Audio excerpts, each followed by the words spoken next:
আমরা তো দীঘা স্টেশনে নেমেই পড়েছিলাম আর নিয়ে নিয়েছিলাম একটা টোটো। সবাই মিলে চেপে চলে গেলাম দিয়া লজ।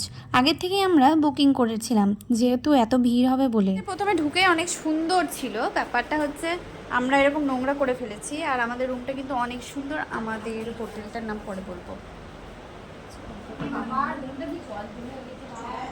এখন আমরা লিফটে করে সবাই নিচে যাব।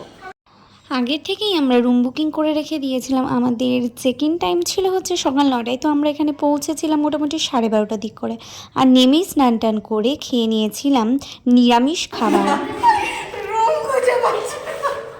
লিফট এসেছে, 5th ফ্লোর আছে, আমরা 3rd ফ্লোরে নেমেছি কিন্তু চাবি কিছুতে আর খুলছে না। তো আমরা চলে আসি 4th ফ্লোরে, তারপর আবার নামছি এখন 3rd ফ্লোরে। ভাবা যায় সিরিয়াসলি। সবাই খুবই ক্লান্ত ছিল, তাই অ্যালার্ম লাগিয়ে শুয়ে পড়েছিলাম। উঠে যেহেতু আগে ভগবানের দর্শন করব, তারপর সমস্ত জায়গায় আমরা ঘুরবো, সেটাই ভেবেছিলাম। কি ছোট মতো এটা আমরা কিভাবে নেব? এত ছোট লিপ যে আমি কাউকে নিতে পারছি না। আজকে আমাদের দীঘার প্রথম দিন, আমরা এখন ঘুরতে বেরোচ্ছি। এই হচ্ছে আমাদের লজ।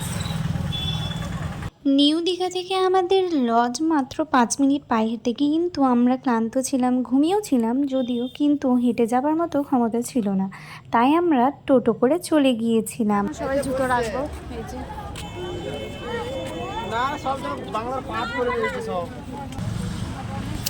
এখন আমরা যাচ্ছি জগন্নাথ টেম্পল।